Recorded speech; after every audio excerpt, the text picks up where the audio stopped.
સર્વમુક્તોને ભૈયાના હેતથી જય સ્વામિનારાયણ.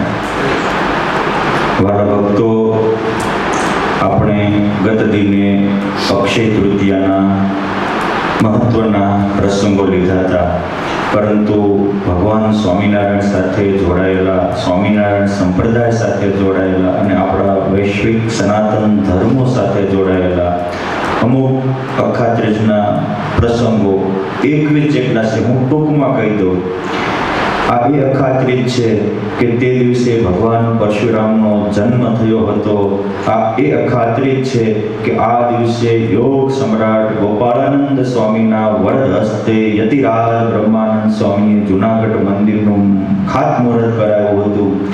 આ એ અક્ષય તૃતીયા છે કે ભગવાન સ્વામિનારાયણે અક્ષર મૂર્તિ સમર્થ જૂનાગઢ દેશને લીલો રાખનારા ગુણાતીતાનંદ સ્વામીનો મહંતાઈનો હાર આપ્યો. ત્યારે આ અક્ષય તૃતીયાને દિવસે જૂનાગઢની મહંતાઈ ગુણાતીતાનંદ સ્વામીએ સંભાળી હતી ત્યાં જઈને, અને અક્ષય તૃતીયાને દિવસે સંભાળેલી મહંતાઈ સ્વામીએ 40 વર્ષ સુધી આરપાર કરી હતી.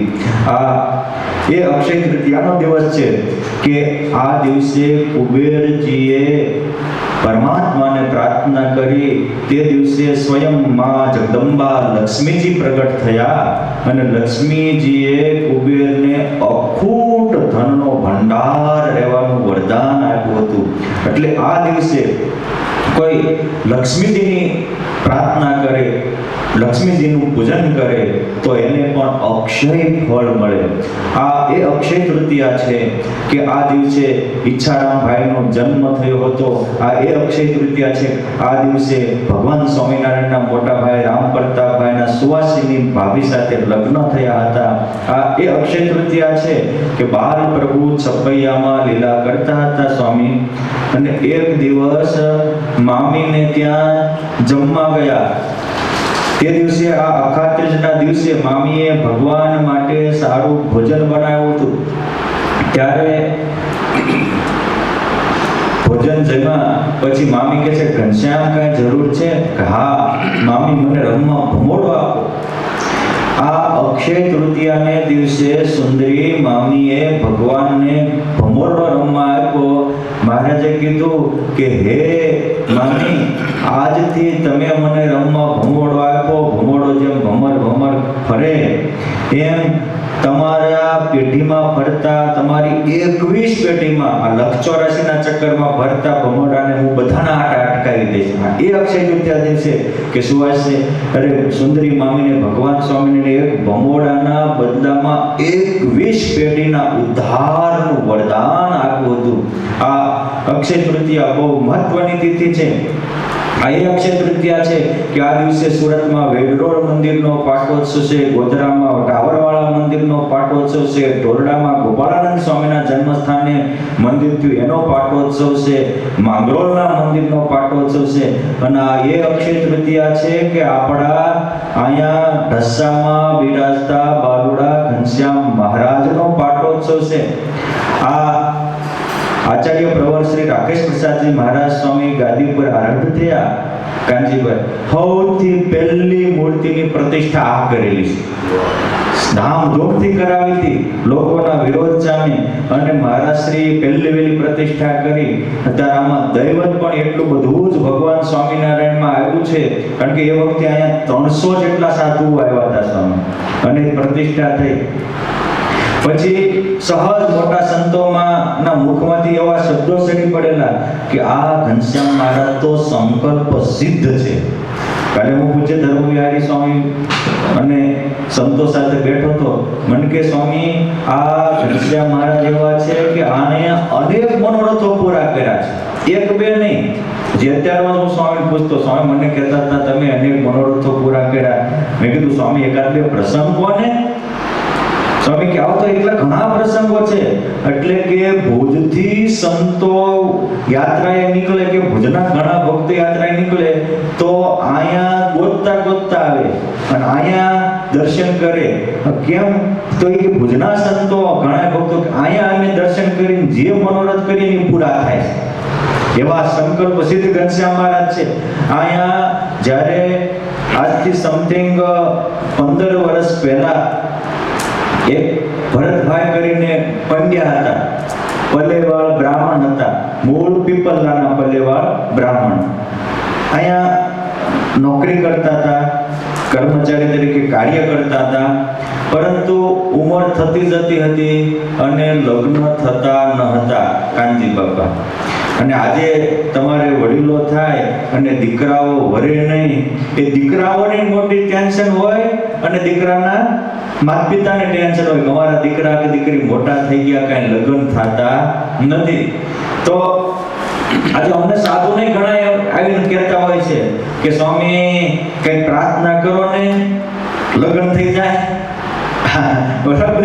એક જણો તો હનુમાનજી મહારાજને બહુ પ્રાર્થના કરી અને સ્તુતિ કરી, હનુમાન ચાલીસાના પાઠ કર્યા. હનુમાનજી મહારાજ પ્રગટ થયા, શું છે બેટા માગ વરદાન? અરે દાદા દીકરો આપો. હનુમાન દાદા એક ધોર નાખી, દીકરો પેલા લગ્ન તો કરી કે સીધો ક્યાં આકાશમાં પાડવો ક્યાં? હે કહેવાનું કે આપણે ભગવાન પાસે માંગીએ ત્યારે પહેલું આપણે પણ પ્લેટફોર્મ તૈયાર રાખવું જોઈએ. અને સંતો સાથે હે પૂજ્ય ધર્મવિહારી સ્વામી વગેરે સંતોને પ્રાર્થના કરી કે સ્વામી ઉંમર મોટી થાય છે, મા બાપને ચિંતા છે, મને ચિંતા છે, કે કંઈક ભગવાનને પ્રાર્થના કરો. સ્વામી કે આ ઘનશ્યામ મહારાજ અક્ષય તૃતીયાના દિવસે પધરાવ્યા છે. અક્ષય તૃતીયાને દિવસે આ ભગવાન પાસે બેસીને 5 માળા કરી અને સંકલ્પ કરજે. આ સંકલ્પ સિદ્ધ છે એવું તે દિવસે મોટા સંતો બોલ્યા હતા. 100% તારા મનોરથ પૂરા થશે.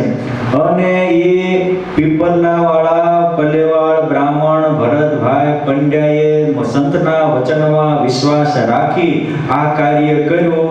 તો પછી સ્વામી 3 જ મહિનામાં ગોઠવાઈ ગયું અને અત્યારે સુખે સંસાર ચાલે છે, દીકરાઓ પણ થયા છે. પછી એમના મિત્ર હતા મેઘજીભાઈ, એને મેઘાભાઈ કે બારૈયા અટકના બધા ભેગા હોય ને, એ કે એટલે તારા લગ્ન તો થઈ ગયા અને તારે તો ઘરે કન્યા કુંવર જેવા દીકરાઓ પણ થયા, મારે આ લગ્ન થયા એને કેટલા સમય થયા, 2 દીકરીઓ થઈ, દીકરો થતો જ નથી, કંઈક કૃપા કરો. એ કે આ ઢસાના ઘનશ્યામ મહારાજ સંકલ્પ સિદ્ધ છે, ત્યાં બેસીને તમે સંકલ્પ કરો, 5 માળા ફેરવો અને અક્ષય તૃતીયાના પાવન દિવસે મેઘજી બાપાએ આવીને તે અહીંયા બેસીને ભગવાનની પ્રાર્થના કરી અને એને પણ ભગવાને કનૈયા કુંવર જેવો મોટી ઉંમરે દીકરો આપ્યો. એ આ સિદ્ધ સંકલ્પ ઘનશ્યામ મહારાજ રૂપાળા છે, મનોરથ પૂર્ણ કરનારા છે. પરંતુ આપણને ભગવાન કે સંતના વચનમાં વિશ્વાસ રાખીને કામ કરવું જોઈએ. ભગવાન શ્રદ્ધાવાળાને પ્રાપ્ત થાય છે, શંકાવાળાને નહીં. અને આ વિશ્વનું કોઈ પણ સર્જન હોય એ શ્રદ્ધાથી સર્જન થાય છે. અને કોઈ પણ ચમત્કાર હોય, અઘટિત કે અશક્ય કાર્ય શક્ય થતું હોય એ પણ શ્રદ્ધાથી થાય છે. આ બલ્બની શોધ કરી એ એડિશને એક લેબોરેટરીમાં બેસી 18 વર્ષ સુધી 18-20 કલાક મહેનત કરી અને 32 વર્ષે બલ્બ શોધ્યો. આટલી શ્રદ્ધા, અનેક પ્રયોગો નિષ્ફળ ગયા પણ એની માનસિક મેન્ટાલિટી નિષ્ફળ ગઈ નહીં. એને 32 વર્ષની ઉંમરે બલ્બ શોધી દીધો. આ 65 વર્ષની ઉંમરે ઘણા બલ્બની સ્વિચ નથી મળતી, મહેનત નથી કરતો. બરાબર છે ને રસિકભાઈ? મહેનત કરીએ તો પરમાત્મા આપે. કાંઈક તો થોડુંક તો પુરુષાર્થ હોવું જોઈએ ને કે આ મારે કરવું છે. આ એ અક્ષય તૃતીયા છે. એવું કહેવાય છે કે પૂર્વે મનુ મહારાજા, એમના ધર્મપત્ની હતા શત્રુપા. મનુ અને શત્રુપા એના આપણે વારસદારો એટલે આપણે માનવો છીએ. આપણે બધા જ માનવો એક મા બાપના સંતાન છે. આપણે આગળ વયા જઈએ તો આપણા મા બાપ એક જ હતા. એ કોણ હતા? મનુ મહારાજ અને શત્રુપા. એમાંથી માનવી પેદા થયા. આપણે વાંદરાના વંશજો નથી, આપણે માનવીના વંશજો છીએ. અને એ તે કોણ કે જેના પરિવારમાં અનેક ભગવાનના અવતારો થયા, એના વારસદારો છીએ. એ મનુ મહારાજા અને શત્રુપા, એને 3 દીકરીઓ હતી. એમાંથી દેવહૂતિ, જેના લગ્ન કર્દમ ઋષિ સાથે થયા અને એને ત્યાં ભગવાન કપિલ પ્રગટ થયા. એ જ મનુ મહારાજા, એની એક દીકરી હતી પ્રસૂતિ. હું હતી એને 3 દીકરી, દેવહૂતિ, આકૃતિ અને પ્રસૂતિ. એ પ્રસૂતિના લગ્ન થયા દક્ષ પ્રજાપતિ સાથે. અને એ દક્ષ પ્રજાપતિ સાથે એમના લગ્ન થયા. બહુ સમજવા જેવી મહત્વની કથા આવે છે.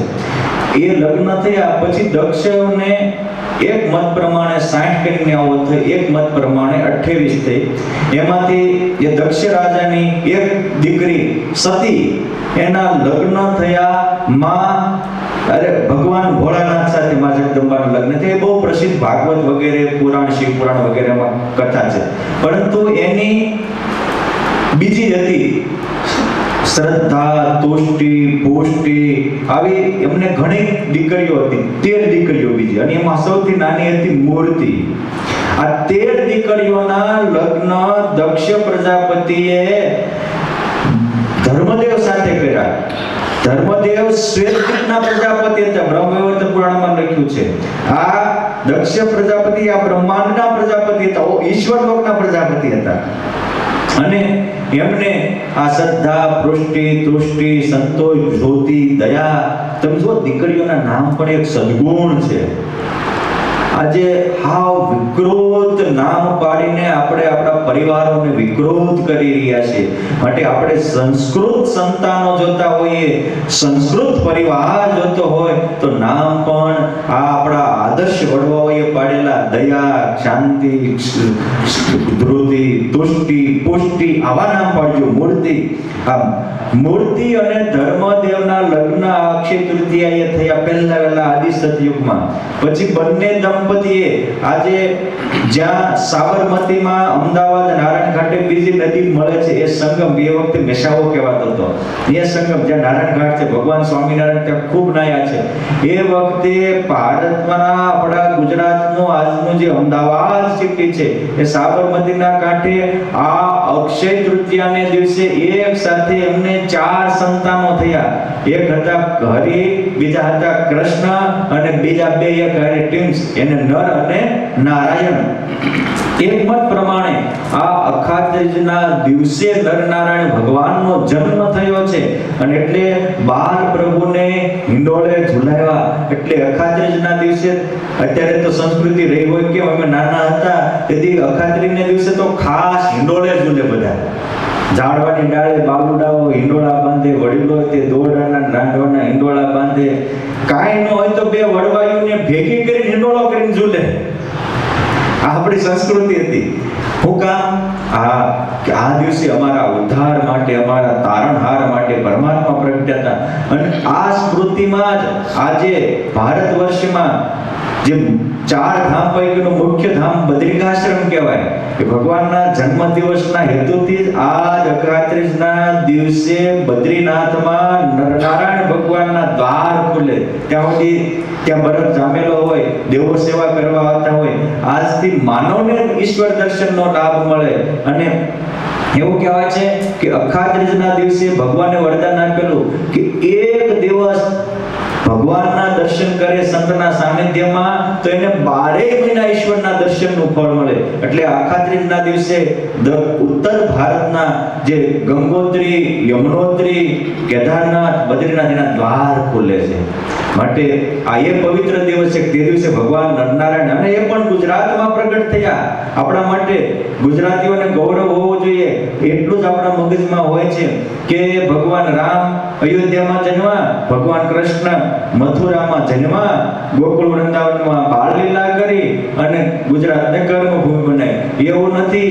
આપણું એ આગળ ગુજરાત છે કે અહીંયા જુનાગઢની પાસે આજે જેને આપણે વંથલી કહીએ, ત્યાં ભગવાન વામન પ્રગટ થયા હતા. એટલે એનું વર્ષો સુધી વામનથળ જ નામ હતું. આજે સૂર્યકુંડ પણ એની હાજરીમાં મોજૂદ છે.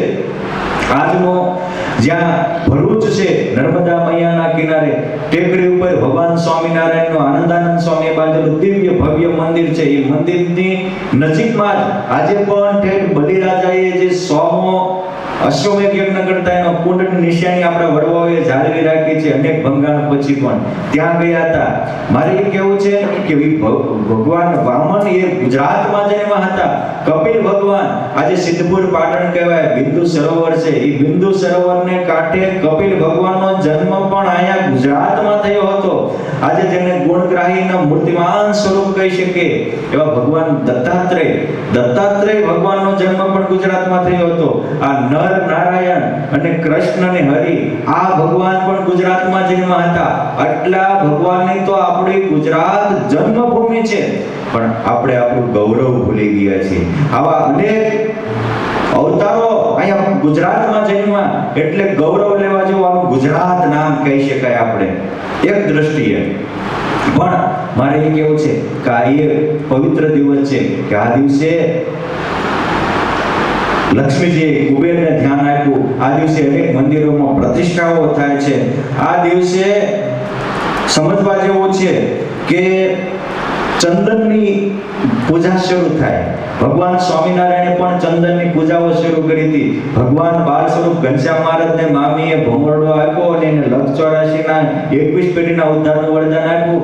ત્યારે માએ એવું કહ્યું કે પ્રભુ તમે મને 21 પેઢીના ઉદ્ધારનું વરદાન આપ્યું, પણ આ લોકમાં કોઈની ઉપાધિ થાય તો શું કરવું? કારણ કે ચિંતા કરતા નહીં, અમને યાદ કરજો, અમે બેઠા છે. હવે બહુ સમજવા જેવી સાયકોલોજી છે. નાનો છોકરો એવું કે સ્વામી કે અમને યાદ કરજો, અમે તમારું સારું કરશું, તો નાના દીકરાને આપણે યાદ કરીએ, એનો વિશ્વાસ આવે. આ એ ધર્મદાદા એ આખો સરવૈયા બ્રાહ્મણ એ પરિવાર અને ઓળખતીવાળી પરિવાર, બરાબર, બંને પરિવાર. કારણ કે ધર્મદાદા જેમ કોઈ કાઢી આપે પ્રાણી એમ આપ્યા પુત્ર સુજાન. એ છપૈયા વાસીઓમાં શિક્ષા આવે, આપણી ભાષાનું ગૌરવ આવે, એવા હેતુથી ધર્મદાદાએના પિતા બાલ શર્માએ એમને ઘર જમાઈ રહેવા આપ્યા હતા, બધાને ભણાવવા માટે. અને એ વિસ્તારમાં એક સારું શિક્ષણનું કામ થાય. આ સ્વામિનારાયણ સંપ્રદાયના પાયામાં એના ઘરે કે શિક્ષણના કામ હોય તો પોતાનો એકનો એક લાડીલો દીકરો સમર્પણ કરી દે. એવા ઘરે પરમાત્મા પ્રગટ થાય. કેમ છે? શિક્ષણ સુધરશે તો આખું જગત સુધરશે. શિક્ષણ સારું હશે, આપણું ભારતનું શિક્ષણ સારું હતું, આખા વિશ્વનું ભારત રાજ્ય કરતું હતું. આજે શિક્ષણ ભ્રષ્ટ છે તો ભારતને એવા ઘણા કામ થાય છે, ઉત્કર્ષ તો ઘણાય થાય છે, પરંતુ નીચા જોવા જેવા કામ ઘણા થઈ શકે છે, કારણ શિક્ષણ કથલેલું છે. મહારાજે કીધું ત્યારે ઘનશ્યામ મહારાજ ત્યાં રહેતા હતા. એ વખતે મોતીબામાં અચાનક બાજુનો એક મુસ્લિમ નવાબ માંડવીને જે ખેતરમાં દાણા પાકે ને ત્યાં કબૂતરા આવે અને ડુંડા થાય ને પછી હારા ચોર લડવા આવે, ચોરને પણ લડવા આવે. બરાબર કાનજીભાઈ? એમ ઘનશ્યામ મહારાજ આવ્યા એટલે છપૈયામાં અષ્ટ સિદ્ધિ 9 નિધિ હાજર રહેતી હતી. પરંતુ એ તો પરમાત્માનો પ્રતાપ હતો એટલે વ્યાસલાલજી મહારાજે લખ્યું કે સમસ્ત રિદ્ધિ સિદ્ધિ કેરી વૃદ્ધિ થાય આપથી, સમસ્ત કષ્ટ નષ્ટ થાય આપના પ્રતાપથી, તમારી ભક્તિહીન તે અસંખ્ય સંકટો ખમે, પુરોય મારી આશ દેન દાસ વંદીએ અમે, સમસ્ત રિદ્ધિ સિદ્ધિ કેરી વૃદ્ધિ થાય. દલપતરામને એકવાર તાળીથી વધારવાનું છે, કેવા શબ્દોની રમઝટ બોલાવે છે. બધું તમારી રિદ્ધિ સિદ્ધિ હાજર થઈ એટલે બાજુવાળા નવાબની લૂંટવાની આશા થઈ. કારણ કે પહેલા કોઈ નહોતું આવતું. આ અક્ષય તૃતીયાને દિવસે જ્યારે દીવાને મુસ્લિમ નવાબે છપૈયા ઉપર આક્રમણ કર્યું ત્યારે ભગવાન સ્વામિનારાયણે ઝાડવા ઉપર કરી અને એવો પ્રૌઢ પ્રતાપ જણાવ્યો કે એ લોકો 14 કિલોમીટર સુધી જાણે મોટી ફોજ વાહી આવતી હોય એ રીતે એ સુંદરી મામી છપૈયાવાળા બીજા ભક્તો અને મામા મોતીરામ તરવાડીની પ્રાર્થનાથી આ અક્ષય તૃતીયાને દિવસે ઘનશ્યામ મહારાજે આખા છપૈયા વાસીઓની પ્રાર્થના સ્વીકારી હવની રક્ષા કરી હતી. આ અક્ષય તૃતીયાના દિવસે આપણે પણ જો એવું કરશું તો આપણે પણ પરમાત્મા રક્ષા કરશે ને. આ ભગવાનનું વ્યક્તિત્વ છે. આશરાની એ એક અંગ છે કે સબ પ્રાર્થનામપી અપેક્ષતે રક્ષિષ્યતિ વિશ્વાસો ગરુડપુત્રવર્ણમ તથા આજ પ્રભુ મારી રક્ષા કરશે. પ્રગટ પ્રભુને ઓળખવા એ બહુ મહત્વની બાબત છે. એને પ્રગટને ઓળખ્યા છે તે પ્રગટને પ્રાર્થના થાય ને. નકર માણસ પરોક્ષને તો ભજે છે પણ પ્રગટ જો આવે તો એને તજે છે. સુખદેવજી જેવા મહાપુરુષને આજે ભાગવતની પારણો સાંભળવી, પણ પરીક્ષિતના ઉદ્ધાર માટે હસ્તિનાપુરમાં સુખદેવજી જ્યારે ગંગા કિનારે આવ્યા ત્યારે હસ્તિનાવાસીઓએ સુખદેવજી ઉપર ગોબર ઉડાડ્યું હતું, એવું પણ ભાગવતજીમાં વર્ણન છે. માટે પ્રગટ ભગવાન કે પ્રગટ સંત હોય અને એ આપણા હિત માટે કંઈક કહેતા હોય તો આપણે એને હિતનું સમજી સ્વીકારીએ અને થોડું પ્રગટની જે કોઈ ઇતિહાસમાં આખ્યાન લખાણા છે એ પ્રગટ ભગવાન કે પ્રગટ મોટા સંત હતા ત્યારે એની સેવા કરી, એના વચનમાં વિશ્વાસ રાખી, એના પ્રસંગો ઘટ્યા છે, એના કામ પૂર્ણ થયા છે. બાકી શંકા કરવા વાળાના તો કોઈ કામ પૂર્ણ થયા નથી. આ મારે એ કહેવું છે કે આ એ નરનારાયણ ભગવાનના દર્શન અને ઝૂલે ઝૂલાવાના પ્રસંગો આજથી શરૂ થાય છે. વૈષ્ણવ સંપ્રદાયમાં પણ આજે વૈષ્ણવનું બહુ પ્રસિદ્ધ તીર્થ છે શ્રીનાથજી. મોટાભાગના યાત્રિકો દરેક સંપ્રદાય સાથે જોડાયેલા પણ શ્રીનાથજીના દર્શને તો જાય. એવું કહેવાય છે કે મુસ્લિમ આક્રાંતાઓએ જ્યારે ત્યાં આક્રમણ કર્યું એ વખતે વલ્લભાચાર્યજી મહારાજને પરમાત્માએ અક્ષય તૃતીયાને દિવસે દર્શન દીધા અને આવી મોટી શ્રીનાથજીની મૂર્તિ એ પોતે ખભે લઈને નથી આવ્યા અને આ શ્રીનાથમાં આ દિવસે પહેલી વહેલી આ પ્રતિષ્ઠા થયેલી. એટલે વૈષ્ણવો માટે પણ શ્રીનાથ દ્વાર તીર્થ એ પ્રતિષ્ઠાનો ભગવાનની સ્થાપનાનો દિવસ કહેવાય, બહુ મહત્વનો છે. અને એ શ્રીનાથજીની પૂજા પ્રગટ ભાવે મહેન્દ્રપુરીજી ગોસ્વામી મહેન્દ્રપુરીજી કરતા હતા. તો એ શ્રીનાથજીએ દર્શન દંડ કીધું કે તમે મંદિરના આચાર્ય કહેવાય આપણે સ્વામી, આપણે આચાર્ય એને ગોસ્વામી આચાર્ય કહેવાય. આજે દ્વારકેશલાલજી આચાર્ય કે વૈષ્ણવ ને આ વૈષ્ણવ આચાર્ય હતા. ભગવાને દર્શન દંડ કીધું કે તમે આ અક્ષય તૃતીયા આવે છે તે દિવસે અમને ચંદન ચડાવો તો અમે તમારા ઉપર બહુ પ્રસન્ન થશું. હવે આચાર્યની સેવક કેટલા હોય? બહુ હોય. એને તો બરાબર ને. આજે તમે જો અમુક આચાર્યમાં એવું પણ જોવા મળે કે કોઈ પ્રેમથી હાર લાવતા હોય તો એનો સેવક હોય આચાર્ય અંડાડીને પહેરી દે.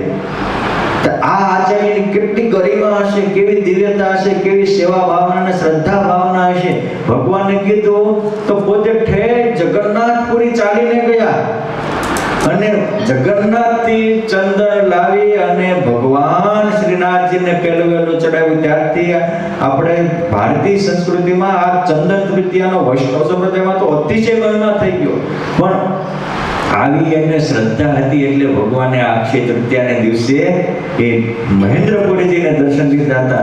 એટલે આ બહુ મહત્વની તિથિ છે. સૌથી પહેલા આપણા ભારતીય સંસ્કૃતિનું રક્ષણ કરવા માટે બ્રહ્માજીએ વેદો પ્રગટ કર્યા છે. વેદો પ્રગટ કર્યા ને તો હારો હૈ નામનો અસુર લઈને ભાગી ગયો. તો બ્રહ્માજીના સંકલ્પથી આ અક્ષય તૃતીયાને દિવસે હયગ્રીવ ભગવાનનો પણ જન્મ થયો. તમે જુઓ તો ખરા આ તિથિ કેટલી મહત્વની છે. એટલે એક સંવાદમાં તો સંતોએ લખ્યું છે કે એક દિવસ બધી તિથિઓ ભેગી થઈ તો પૂનમ આનંદ કરતી હતી. શું કામ? તો કે બધી જ પૂનમો છે પણ શરદ પૂનમ એ મહાન પૂનમ છે. ભગવાન અનેક રૂપ ધરી ગોપીઓએ રાસ રમ્યા. ચૌદશ કે હું મહાન છું, મારે દિવસે હનુમાનજી મહારાજ અવતર અન્ય ઉપર આવ્યા. એકાદશી કે અમે મહાન છીએ, બધી એકાદશીમાં મારા દિવસે ભગવાન એકાદશીના દિવસે ભીમ એકાદશી બહુ મોટા કાર્ય થયા, અને આ એકાદશી પરિવર્તનની એકાદશી. અમારી તો ઘણા તિથિઓ મહાન છે, વાઘ બારસ મહાન છે, તેરસ કે મારે ના તો સ્વયં લક્ષ્મીજી આવ્યા માટે હું સૌથી મહાન છું. ત્યારે એક તિથિ રડતી હતી, જેથી કાંઈ ન આવ્યા. તેથી ભગવાને એવું કીધું કે તું રડમાં જો દિલથી રડીને પ્રાર્થના કરીને કે તને બધી તિથિમાં મહાન બનાવીશ, કે બધી તિથિઓ મહાન છે, પણ તો મુહૂર્ત સારું હોય અને આવે તારે વગર મૂર્તિ મુહૂર્ત થઈ જાય એવી આ તિથિ છે. અને એવી પવિત્ર અક્ષય તૃતીયા આ વર્ષે એટલે કે વિક્રમ સંવત 2082 અને તારીખ પ્રમાણે લઈએ તો તારીખ 2 મે 2026 રવિવારે અક્ષય તૃતીયાનો આરંભ થાય છે. માટે આ દિવસે આપણે પ્રાર્થના કરીશું, ભગવાને વરદાન આપેલું તારે કાર્ય થશે, બધા અમર થશે. આ દિવસે હયગ્રીવ ભગવાનનો જન્મ થયો હતો, અને એટલે હયગ્રીવ ભગવાને સમુદ્રમાં ગયેલા અસુરને મારી અને વેદોની સ્થાપના કરી. વેદોની સ્થાપના કરવી મીન્સ વેદોના જીવન મૂલ્યોની સ્થાપના કરવી, વેદોએ આપેલી સંસ્કૃતિની સ્થાપના કરવી, એ જ સાચી વેદની સ્થાપના છે. અને વેદોની રાજુ વાંચવાનો ખ્યાલ હોય કે ન હોય, એ મારા બાપ વેદના મંત્રો હાથ ન આવે તો કાંઈ નહીં, ગીતાજી તો આવે છે ને.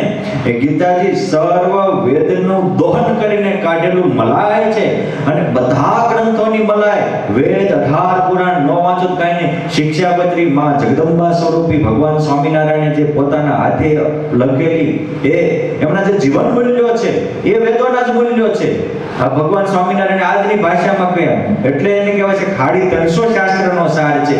પરંતુ એ જીવન મૂલ્યો એ માનવતાની મિસાલ છે. પરસ્પર એકબીજામાં આત્મીયતા રાખવી, દુષ્ટજનોથી દૂર રહેવું, જ્ઞાતિથી નીચાથી નહીં. કેમ જે વેદોનું મૂળ વેદ છે ઋગ્વેદ. ઋગ્વેદમાં સ્પષ્ટ લખ્યું છે કે આપણું શરીર છે તો મસ્તક, પેટ, હાથ ને પગ, આ ચારેય અંગો એકબીજાને મારનારા છે કે એકબીજાનું પોષણ કરનારા છે? કાનજીભાઈ, આપણા અંગો ચારે છે કેવા છે?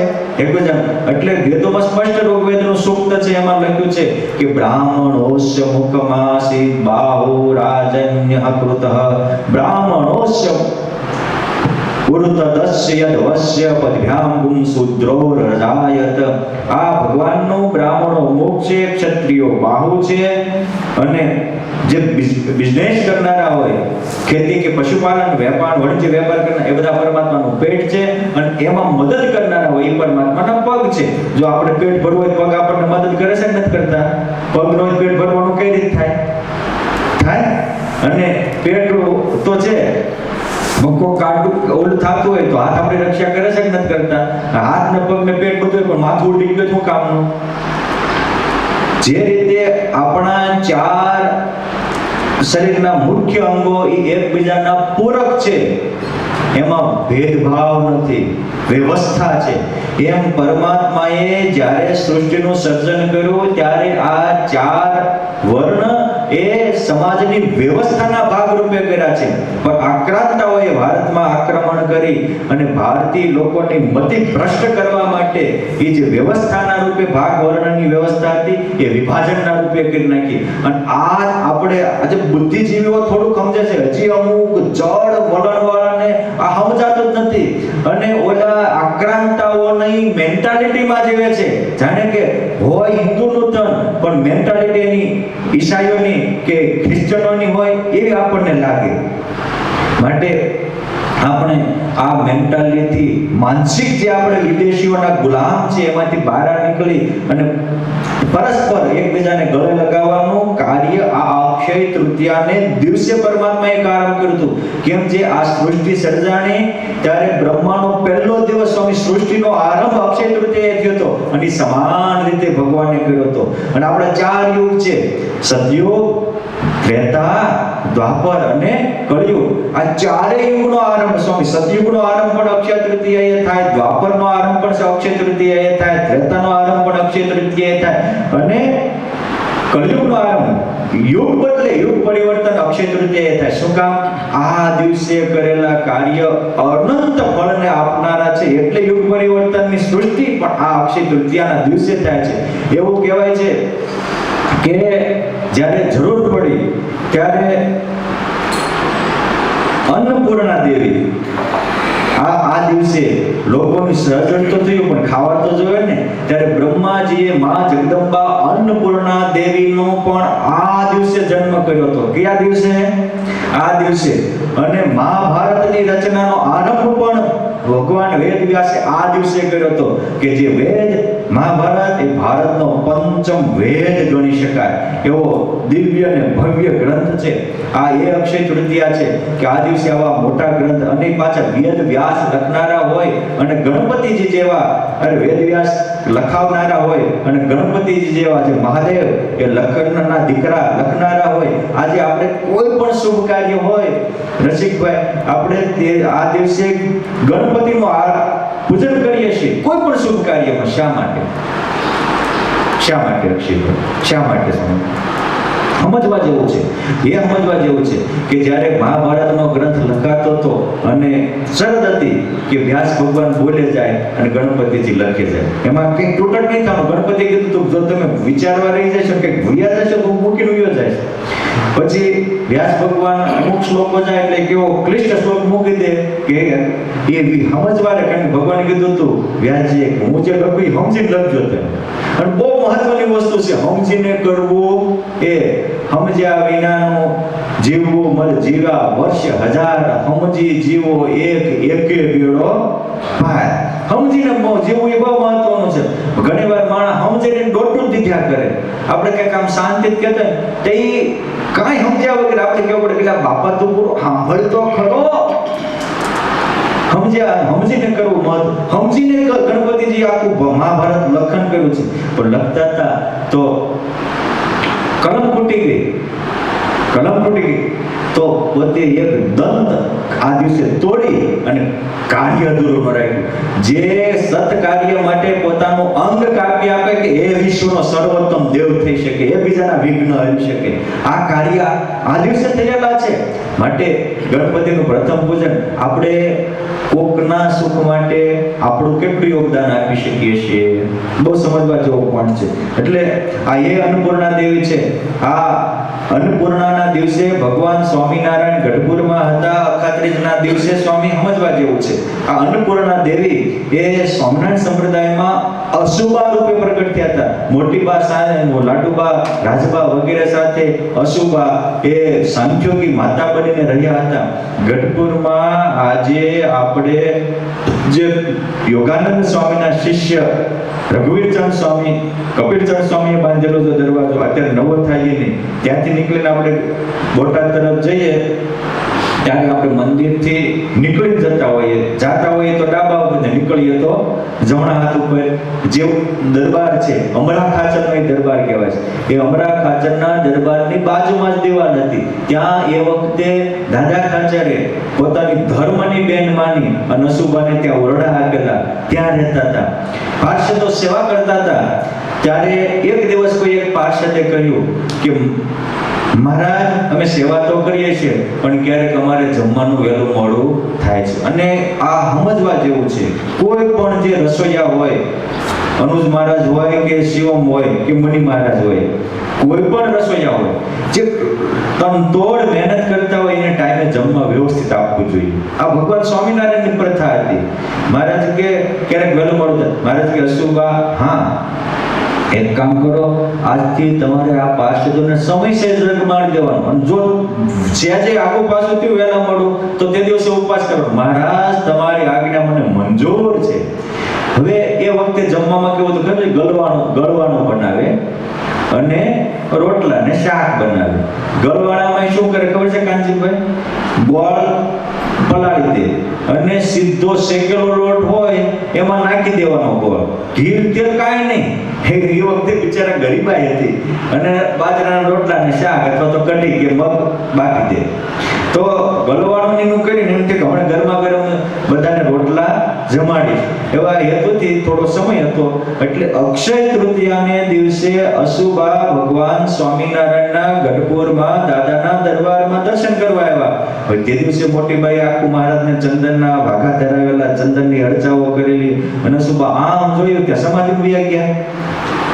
પ્રભુ પ્રેમમાં એવા નિમગ્ન બની ગયા સુબા કે કોઈ સમયનું ખબર જ ન રહ્યું. ઓલી બાજુથી પાર્ષદો આવવાનો ટાઈમ થઈ ગયો.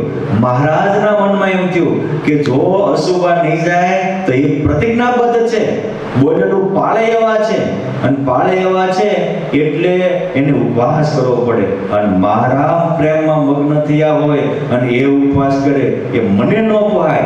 પુરુષોત્તમ નારાયણ અશુભાનું રૂપ લઈ સ્વામી 200 પાર્ષદો માટે સારામાં સારા રોટલા જમાડ્યા. અને એક પત્નીનું રૂપ પુરુષોત્તમ નારાયણ લઈ શકે. હા, ભગવાન કરુણામૂર્તિ છે. બધા જેમાં આ તો ભગવાને બનાવેલા રોટલા તે બીજા જે એક જમતા હતા, આજે મહારાજ હતા દોઢ બબે જમી ગયા. કારણ કે પુરુષોત્તમનો આધાર એવો મીઠો, આખું નક્ષિક સ્વરૂપ મધુર છે. અખિલમ મધુરમ મધુરાધિપતે, બધું જ મધુર છે.